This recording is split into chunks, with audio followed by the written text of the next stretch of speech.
Good morning guys, कैसे हो सब। आई होप आप सब अच्छे होंगे और खैरियत से होंगे। और हाँ दोस्तों, आज से हम लोग इकोनॉमिक्स की यानी कि 12th इकोनॉमिक्स की क्लास स्टार्टेड करने जा रहे हैं।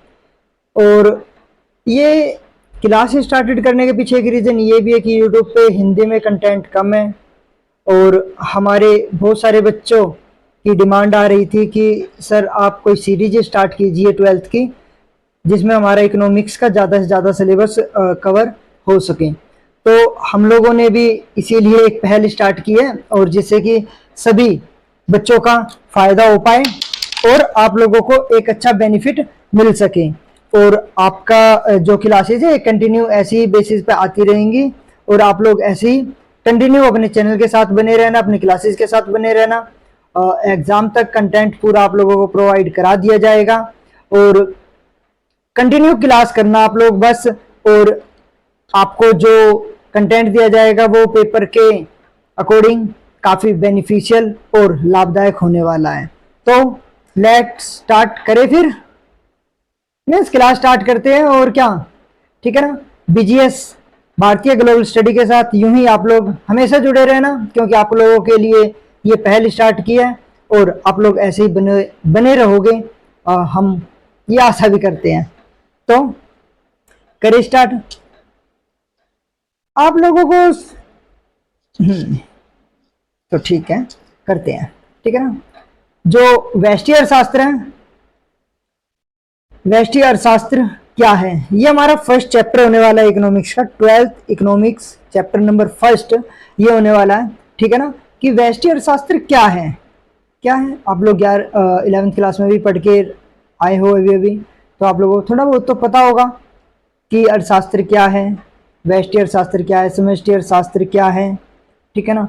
भारतीय इकोनॉमिक्स क्या है, भारतीय अर्थव्यवस्था क्या है। तो ये सब आप लोग पढ़ के आए हो और मैं ये समझता हूँ कि आप लोगों का थोड़ा बेसिक स्ट्रॉन्ग भी होगा और बेसिक कंसेप्ट छोटे छोटे ये आप लोगों के क्लियर होंगे। और नहीं भी हुए तो कोई बात नहीं, आप लोग क्लास के साथ लगातार बने रहना। आप लोगों को छोटी से छोटी प्रॉब्लम का सॉल्यूशन यहाँ पर दिया जाएगा आपके ही चैनल पर, इसी ही क्लास में, ठीक है। तो अर्थशास्त्र, तो आज का टॉपिक क्या है हमारा, अर्थशास्त्र। तो अर्थशास्त्र क्या है, अर्थशास्त्र क्या है, ठीक है। इकोनॉमिक्स पूरी इकोनॉमिक्स या पूरी अर्थशास्त्र को समझने से पहले कम से कम हमें ये समझ लेना चाहिए कि अर्थशास्त्र क्या है। अर्थशास्त्र अर्थ तथा शास्त्र दो शब्दों से मिलकर बना है, ठीक है ना। अर्थशास्त्र अर्थ, अर्थ और शास्त्र, ठीक है ना। अर्थ और शास्त्र दो शब्दों के मिलने से बना है, ठीक है ना। अर्थ का मतलब क्या होता है, अर्थ का मतलब क्या है, धन, मतलब पैसा, ठीक है। और अर्थ का मतलब धन और शास्त्र का मतलब विज्ञान। अर्थ का मतलब क्या है, धन, और शास्त्र का मतलब क्या है, विज्ञान, ठीक है। इस तरीके से आप अच्छे तरीके से समझ पाओगे, ठीक है ना। तो इस प्रकार अर्थशास्त्र वह विज्ञान है जिसमें मनुष्य की धन संबंधी क्रियाओं का अध्ययन किया जाता है, ठीक है ना। पता लगी अर्थशास्त्र क्या है। अर्थशास्त्र अर्थ तथा शास्त्र दो शब्दों से मिलकर बना है, पहली बात क्लियर, ठीक है। अर्थ का मतलब है क्या, धन, और शास्त्र का मतलब क्या है, विज्ञान, अंडरस्टैंड। इस प्रकार अर्थशास्त्र वह विज्ञान है जिसमें मनुष्य की धन संबंधी क्रियाओं का अध्ययन किया जाता है, ठीक है ना। अर्थशास्त्र क्या है, जिसमें मनुष्य की धन संबंधी क्रियाओं का अध्ययन किया जाता है, वो क्या कहलाता है, अर्थशास्त्र कहलाता है। सिंपल डेफिनेशन है और अच्छी है, आप लोग काफी अच्छे तरीके से इसे याद भी कर सकते हो, ठीक है। अर्थशास्त्र की परिभाषा देखो, यहाँ पे मैंने 4 परिभाषाएं ली हैं, छोटी छोटी परिभाषाएं, और आप इनमें से 2 या 1 परिभाषा भी याद कर लोगे तो इसमें आप लोगों का काम चल जाएगा, ठीक है। अर्थशास्त्र वह शास्त्र है जिसमें मनुष्य की आवश्यकताओं की अधिक संतुष्टि करने या कल्याण बढ़ाने तथा आर्थिक विकास के लिए अनेक उपयोग वाले सीमित साधनों के कुशलतम उपभोग, उत्पादन, विनिमय, वितरण से संबंधित कार्यों का अध्ययन किया जाता है। इसका मतलब क्या है कि अर्थशास्त्र वह शास्त्र है जिसमें मनुष्य की आवश्यकता है, मतलब हमारी आवश्यकताएं क्या है, ठीक है ना। हर चीज तो हमारी आवश्यकता है, कपड़ा पहन रहे कपड़ा पहनना हमारी आवश्यकता है, फूड खा रहे फूड खाना हमारी आवश्यकता है, ठीक है ना। अधिक संतुष्टि करने या कल्याण बढ़ाने, मतलब जो भी चीज हम ले रहे हैं, मान लिया कि हम फूड खा रहे हैं, फूड क्यों खा रहे हैं, क्योंकि हमें भूख लग रही है। कपड़े हम क्यों पहन रहे हैं, क्योंकि हमें अपने शरीर को ढकने के लिए क्या कपड़े की जरूरत है, सिंपल है, उपयोगिता, जरूरत है ना हमें उसकी, ठीक है ना। लेकिन हमारे पास साधन क्या है, सीमित है, लेकिन हमारी आवश्यकताएं क्या है, असीमित है, ठीक है ना।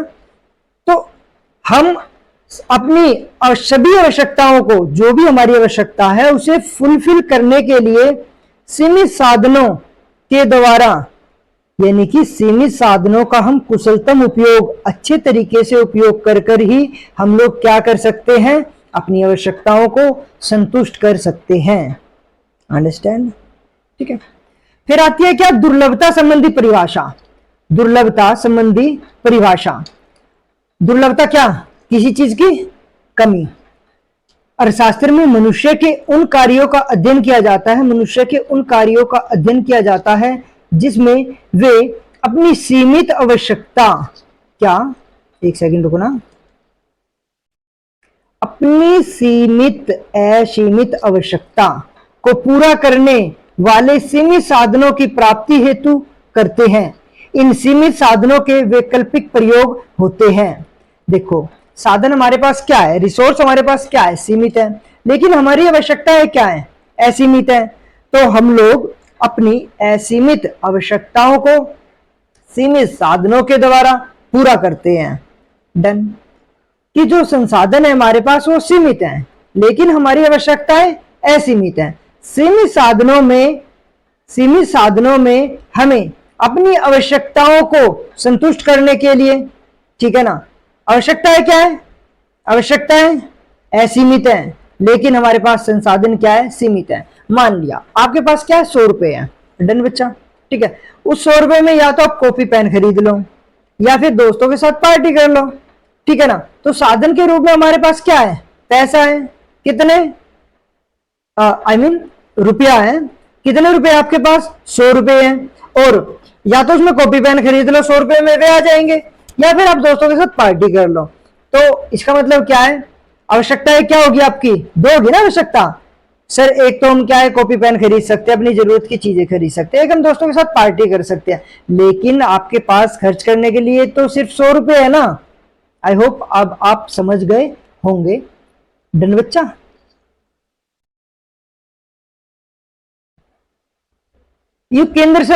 ये विकास केंद्रित परिभाषा, विकास मतलब आप लोग समझ रहे हो ना, धन से ही संबंधित है। ये भी चौथी, ये फोर्थ अपनी क्या है, परिभाषा होने वाली है, ठीक है।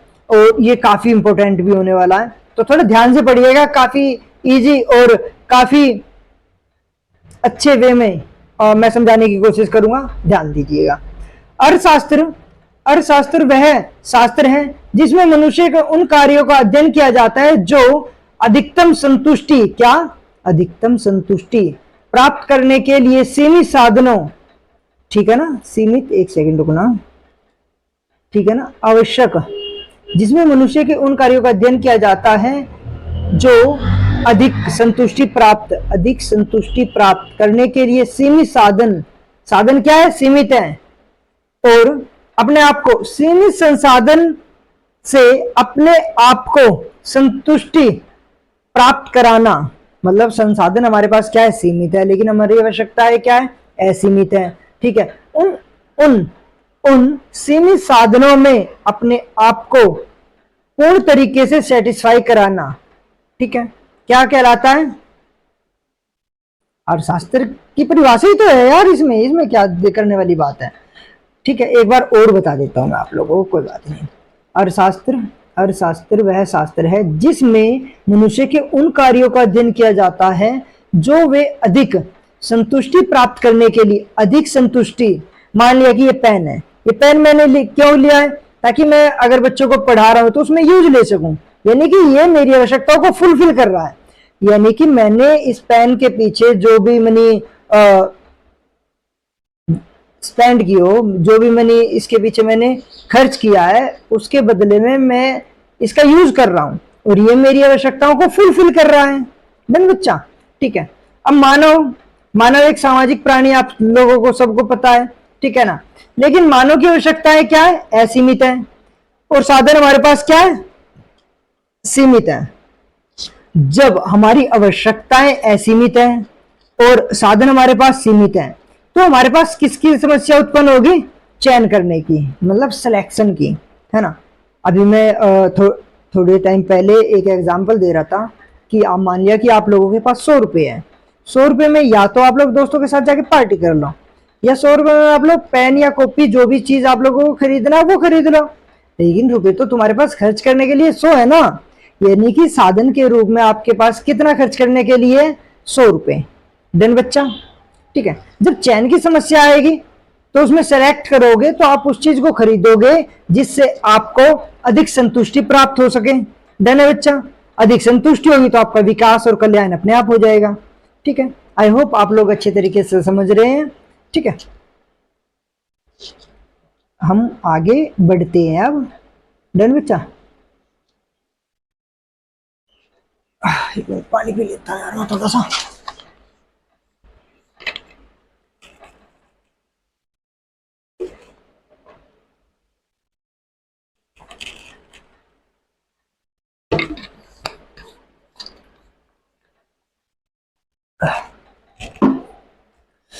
तो हम पढ़ते हैं क्या?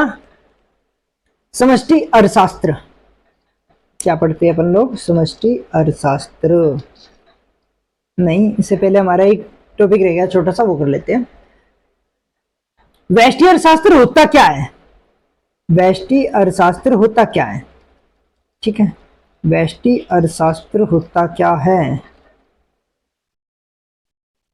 व्यष्टि अर्थशास्त्र, व्यष्टि अर्थशास्त्र में एक फर्म, एक ग्राहक, एक व्यक्तिगत कीमत, मजदूरी, धन बच्चा, आय, उद्योग, वस्तु का अध्ययन किया जाता है। व्यष्टि अर्थशास्त्र में एक फर्म, एक फर्म मतलब एक उद्योग, एक ग्राहक, एक व्यक्ति, एक व्यक्तिगत कीमत, मजदूरी, आय, उद्योग तथा वस्तुओं का अध्ययन किया जाता है। लेकिन समष्टि अर्थशास्त्र में संपूर्ण अर्थव्यवस्था के स्तर पर आर्थिक क्रियाओं एवं आर्थिक समस्याओं का अध्ययन किया जाता है। अंडरस्टैंड? ठीक है ना। राष्ट्रीय आय, रोजगार, कीमत स्तर जैसे संबंधित विषयों का अध्ययन किया जाता है। ठीक है ना। यानी कि जो हमारे पास समष्टि अर्थशास्त्र है उसका लेवल छोटा है, यानी कि एक फर्म, एक उद्योग धंधे के अकॉर्डिंग है, एक ग्राहक के अकॉर्डिंग है, एक मजदूर के अकॉर्डिंग है। ठीक है। लेकिन जो हमारा समष्टि अर्थशास्त्र है ये संपूर्ण अर्थव्यवस्था को साथ में लेकर चलता है। अंडरस्टैंड?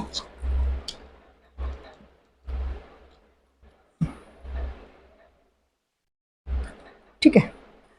तो व्यष्टि अर्थशास्त्र का अक्षेत्र, व्यष्टि जो अपनी सॉरी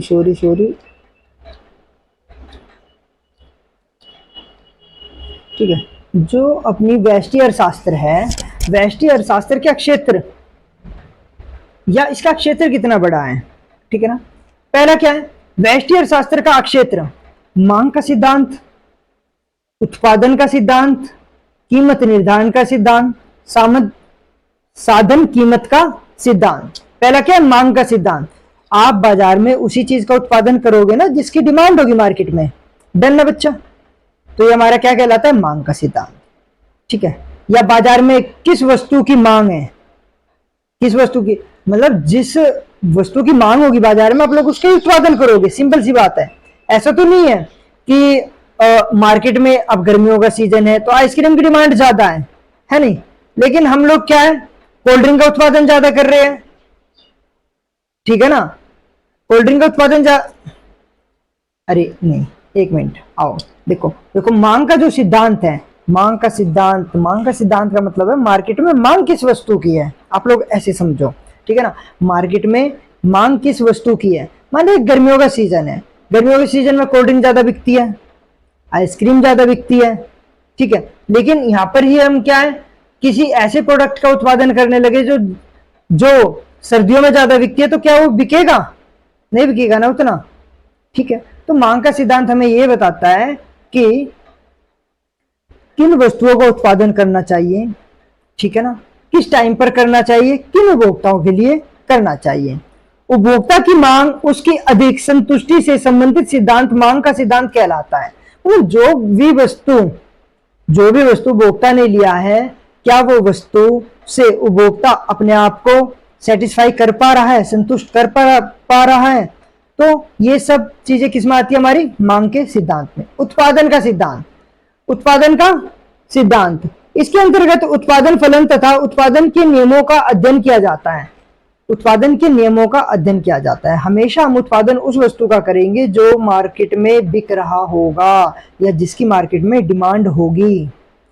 कीमत निर्धारण का सिद्धांत, अब उत्पादन भी कर लिया हमने, तो हमें कीमत, एक ऐसा प्राइस फिक्स करना पड़ेगा हमें किसी वस्तु को बेचने के लिए, जिससे कि ग्राहक बड़ी आसानी से खरीद सके और ग्राहक की आवश्यकताओं की संतुष्टि भी हो सके। ठीक है, इसके अंदर मांग तथा पूर्ति के दशाओं का भी विश्लेषण किया जाता है। ठीक है, कीमत निर्धारण में मांग और पूर्ति। मान लिया कि देखो, ग्राहक क्या सोचता है? ग्राहक हमेशा ये सोचता है कि उसे कम से कम प्राइस पे अच्छी से अच्छी वस्तु मिल जाए। वहीं दूसरी तरफ पूर्तिकर्ता हमेशा ये सोचता है कि उसे ज्यादा से ज्यादा प्राइस मिले। डन ना बच्चा?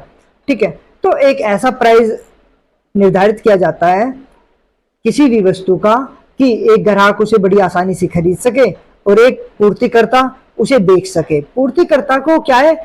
प्रॉफिट हो सके, और जो ग्राहक है, जो वस्तु को खरीदने वाला है, उसे क्या है? अपनी संतुष्टि को वो फुलफिल कर सके।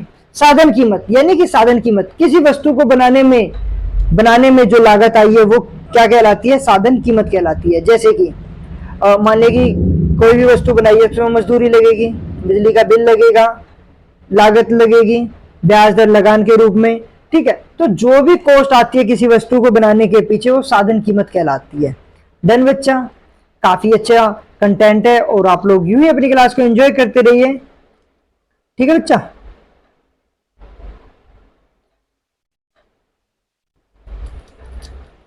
एक सेकेंड, ये पीडीएफ कुछ हो गया है इसमें। ठीक है, व्यष्टि अर्थशास्त्र के महत्व, अध्ययन का महत्व, मतलब व्यष्टि अर्थशास्त्र के अध्ययन से हमें लाभ क्या होने वाला है? ठीक है ना। अंतरराष्ट्रीय व्यापार में सहायक है। देखो, जब हम अपने कस्टमर के अकॉर्डिंग किसी वस्तु को बनाते हैं तो छोटा लेवल होता है, लेकिन जब हम बाहर की मार्केट में जाकर अपनी वस्तु को बेचते हैं, अंदर के ग्राहकों को संतुष्ट करने के बाद ही तो हम किसी, मान लीजिए कोई वस्तु हम बना रहे हैं, हम अपने देशवासियों को तो उस वस्तु से संतुष्टि दे नहीं पा रहे हैं, लेकिन हम उसे विदेश में उतारने की कोशिश कर रहे हैं, क्या वो वस्तु बाहर विदेश में बिक पाएगी? नहीं बिक पाएगी, क्योंकि हम अपने जो लोकल कस्टमर हैं उनकी आवश्यकताओं को ही फुलफिल नहीं कर पा रहे हैं। प्रबंध संबंधी निर्णय लेने में सहायक है। भविष्यवाणी में सहायक है, मतलब भविष्य का पहले से निर्धारण कर लेना कि इस प्रोडक्ट की इन फ्यूचर क्या डिमांड होने वाली है, क्या इसकी सेल होने वाली है, कितना बेनिफिट दे सकती है हमें। अर्थव्यवस्था की कार्य प्रणाली में सहायक, ठीक है। आर्थिक कल्याण में सहायक और आर्थिक नीतियां बनाने में भी सहायक है। आर्थिक नीतियां मतलब कोई प्रोडक्ट हमारा लगातार बिक रहा, हमें ये पता है कि इन फ्यूचर ये और भी ज्यादा बिकेगा, तो हम ये प्लानिंग कर सकते हैं कि हमें अपने प्रोडक्शन को बढ़ा देना चाहिए। ठीक है, तो हम ये कह सकते हैं आर्थिक नीतियां वगैरह बनाने में भी ये सहायक है। ठीक है, अब आता है हमारा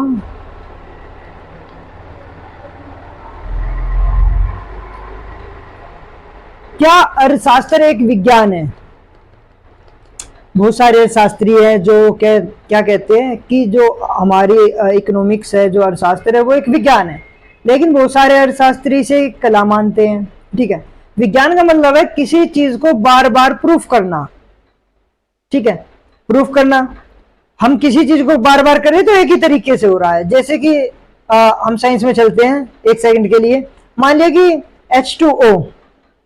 H2O हाइड्रोजन के 2 और ऑक्सीजन का 1, ठीक है, अणु मिलता है तो क्या बनता है, हाइड्रोजन के 2 और ऑक्सीजन का 1 अणु मिलता है तो क्या बनता है, पानी बनता है। जब भी हम ये प्रोसेस करेंगे तो हमें पानी ही मिलेगा, ठीक है। तो इसी तरीके से अर्थशास्त्र में क्या है कि जब जब हम प्राइस को कम करेंगे, अगर वस्तु अच्छी क्वालिटी की है, प्राइस को हम कम करेंगे तो वस्तु ज्यादा मात्रा में बिकेगी, ठीक है। तो ये क्या है, एक विज्ञान है। लेकिन वो कितनी ज्यादा मात्रा में बिकेगी, हो सकता है वो 100 यूनिट बिके, हो सके 2000 यूनिट बिके, हो सके 5000 यूनिट बिके, ठीक है। तो ये क्या है, कला है। कला कैसे है, मतलब साइंटिफिक तो ये हो गया कि जब भी प्राइस गिरेंगे तो वो वस्तु बिकेगी, ज्यादा मात्रा में बिकेगी। लेकिन कला ये है कि वो क्या पता कितनी मात्रा में बिके, 100 यूनिट ज्यादा बिके, 200 बिके, 500 बिके, 10,000 बिके, तो वो एक कला है, क्या पता कितनी मात्रा में। वो कोई प्रूफ नहीं है कि इतनी मात्रा में ही बिकेगी। साइंटिफिक प्रूफ यही है कि जब भी प्राइस कम होती है तो वो वस्तु ज्यादा मात्रा में बिकेगी, ठीक है। लेकिन ये किस में आ जाता है हमारे, एक तरीके से एक छोटा सा एग्जाम्पल सेट किया गया है, ये हम मान लेते हैं वो विज्ञान है, लेकिन वो कितनी ज्यादा मात्रा में बिकेगी ये कला है, ठीक है।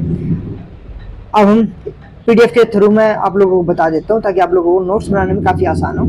अर्थशास्त्र विज्ञान का वह क्रमबद्ध रूप है जो कि विशेष घटना के कारण अर्थशास्त्र के नियम भी विज्ञान के नियम की तरह ही होते हैं। मतलब अर्थशास्त्री मानते हैं कि अर्थशास्त्र के नियम भी विज्ञान के नियम की तरह ही होते हैं, इसीलिए अर्थशास्त्री अर्थशास्त्र को विज्ञान मानते हैं। वे अपने पक्ष में निम्न तर्क देते हैं। क्रमबद्ध अध्ययन, ठीक है। अर्थशास्त्र में सामाजिक मनुष्य के धन संबंधी एक सेकंड रुको ना,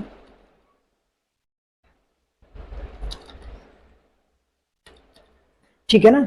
क्या है, अर्थशास्त्र में क्रमबद्ध अध्ययन है।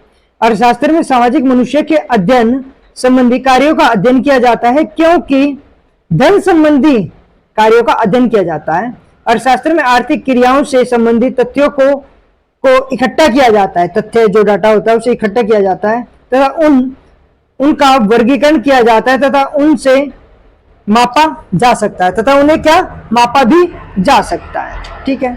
वैज्ञानिक नियम, इसका एक क्या एक नियम है, नियमों का सत्यता, नियमों की जांच कर सकते हैं हम लोग, ठीक है। तो ये क्या है, हमारा विज्ञान है, ठीक है बच्चा।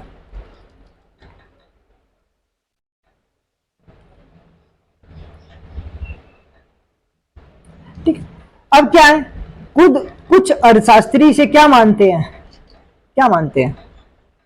कला मानते हैं, ठीक है। निश्चित उद्देश्य की प्राप्ति हेतु ज्ञान का व्यक्तिगत प्रयोग कला कहलाता है। अर्थशास्त्र इसे कला मानते हैं तथा अपने पक्ष में निम्न तर्क देते हैं। मतलब अलग अलग अर्थशास्त्रियों की मान्यताएं थी, अलग अलग थी, ठीक है ना। तो समस्याओं का अध्ययन, ठीक है। मनुष्य की समस्याएं आर्थिक होती हैं, जिसका साधन अर्थशास्त्र के माध्यम से हो सकता है, जिसका समाधान अर्थशास्त्र के साधन बोल दिया मैंने, समाधान है सॉरी, ठीक है। जिसका समाधान अर्थशास्त्र के माध्यम से हो सकता है, क्योंकि अर्थशास्त्र से यह ज्ञात हो जाता है कि एक देश अपने सीमित साधनों का कुशलतम अथवा अधिकतम प्रयोग किस प्रकार करता है। मतलब जो मनुष्य के पास साधन है उसमें वो अपनी आवश्यकताओं को फुलफिल कैसे कर पाता है, ठीक है। वास्तविक स्थिति, अर्थशास्त्र कला के रूप में सभी मनुष्य के आर्थिक कल्याण में वृद्धि करने से संकलित नीतियां निर्धारित करता है। मान्यताओं का व्यवहारिक आधार क्या है, जब अर्थशास्त्र कला के रूप में मजदूरी की अवस्था सुधारने हेतु उन्हें मजदूर संघ बनाने का सुझाव देता है, तो इस मजदूर संघ का सैद्धांतिक तौर पर विरोध नहीं किया जाता। यानी कि क्या है, मजदूर के लिए जो नियम बनाए गए हैं तो वो बेनिफिट किसको होने वाले हैं, तो वो मजदूर को ही तो होने वाले हैं ना, वो बेनिफिट तो डन है ना बच्चा। एक सेकेंड रुको, आई होप आप अच्छे तरीके से समझ पा रहे हैं, ठीक है। और आपको कोई भी प्रॉब्लम लगती है तो आप इस वीडियो को एक बार रिवाइंड कर लेना, ठीक है ना। और फिर भी अगर कोई प्रॉब्लम आती है तो आप लोग कमेंट बॉक्स में मैसेज डाल सकते हो। आपका रिप्लाई नेक्स्ट वीडियो जब भी मैं बनाऊंगा या नेक्स्ट क्लास जब भी आएगी हमारी, तो पहले मैं उन क्वेश्चनों का आंसर दे दूंगा और फिर हम क्लास में आगे बढ़ेंगे। डन बच्चा।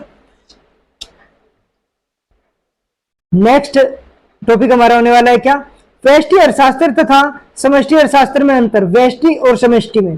ये क्वेश्चन काफी इंपॉर्टेंट है एग्जाम ऑफ व्यू से और मोस्टली आई जाते हैं हर एक साल, कुछ ना कुछ इसमें से मिल जाएगा आपको। व्यष्टि अर्थशास्त्र, इसके अंतर्गत व्यक्तिगत विचारों जैसे मांग, पूर्ति, कीमत आदि का अध्ययन किया जाता है, लेकिन समष्टि में कुल मांग, कुल पूर्ति यानी कि संपूर्ण। जो व्यष्टि है वो शॉर्ट लेवल है, स्मॉल लेवल है, लेकिन जो समष्टि है वो लार्ज लेवल है, पूरे देश की बात होती है जिसमें इसका क्षेत्र बहुत सीमित होता है। किसका, व्यष्टि का। एक व्यक्ति एक बाजार, एक व्यक्ति एक बाजार। इसका क्षेत्र बड़ा है क्या, पूरा देश। डन है बच्चा। एक सेकेंड, ठीक है। इसका विकास समष्टि से पहले हुआ है। जो व्यष्टि अर्थशास्त्र है उसका विकास समष्टि से पहले हुआ है। इसका विकास किंज की पुस्तक के प्रकाशन के उपरांत हुआ है। किंज एक बहुत बड़े अर्थशास्त्री थे, ठीक है ना। किंज से पहले की धारणा ये थी कि मार्केट में आप लोग जो भी चाहते हो ना प्रोडक्शन कर दो, सामान बिकेगा ही। लेकिन किंज की धारणा ये कहती थी कि आप लोग मार्केट के अकॉर्डिंग ही प्रोडक्शन करो, जब भी आपका सामान बिकेगा। यानी कि मार्केट में जिस चीज की डिमांड होगी आप लोग उस वस्तु का उत्पादन करोगे तो सामान बिकेगा, जिसकी डिमांड नहीं होगी तो उसका प्रोडक्शन करोगे तो कैसे बिकेगा, ठीक है। व्यष्टि, इसमें मांग तथा उत्पादन के नियमों का तथा कीमत निर्धारण का सिद्धांत आते हैं, लेकिन समष्टि इसमें राष्ट्रीय आय तथा सिद्धांत, रोजगार तथा मुद्रा के सिद्धांत आते हैं, ठीक है। तो इसमें क्या मुद्रा वगैरह के सिद्धांत आते हैं। डन बच्चा। आई होप आप लोग काफी अच्छे तरीके से समझ रहे हैं। और ये मैंने ना कुछ कीवर्ड डाले हैं, नीचे दिखा देता हूँ आप लोगों को। ये कुछ कीवर्ड डाल रखे हैं तो आप लोग ये पढ़ लेना, बाकी मैंने ऊपर भी पढ़ा दिया है, ठीक है। ये कीवर्ड है आप लोगों को, मतलब एक क्विक रिवीजन के लिए। आप लोग सिर्फ नोट्स के बाद में इन्हें पढ़ लोगे तो मतलब ये है कि आप लोग 5 मिनट 10 मिनट 15-20 मिनट में क्या अच्छे तरीके से रिवाइज कर पाओगे कि हमने पढ़ा क्या है, पहले चैप्टर में पढ़ा क्या है, ठीक है। अगर फिर भी आप लोगों को इस सेशन में, क्लास में किसी भी टॉपिक से रिलेटेड कोई प्रॉब्लम होती है तो आप लोग कमेंट बॉक्स में मेरे को मैसेज कर देना। मैं आपको जब भी नेक्स्ट क्लास स्टार्ट होगी, नेक्स्ट क्लास से पहले, स्टार्ट करने से पहले आप लोगों की जो भी क्वेरी होगी मैं उसको सोल्व आउट करने की कोशिश करूंगा। और हाँ गाइज, ये क्लासेस मैंने आप लोगों के लिए स्टार्ट किया और कंटिन्यू इस क्लासेस के साथ आप लोग बने रहना और अपनी क्लासेस को उन बच्चों तक जरूर शेयर करना जिनको इनकी जरूरत है। तो अपना ध्यान रखना, अपनों का ध्यान रखना और खुश रहो, मुस्कुराते रहो और रोज का काम रोज करो। बस इतना ही काफी है। Thanks guys, bye.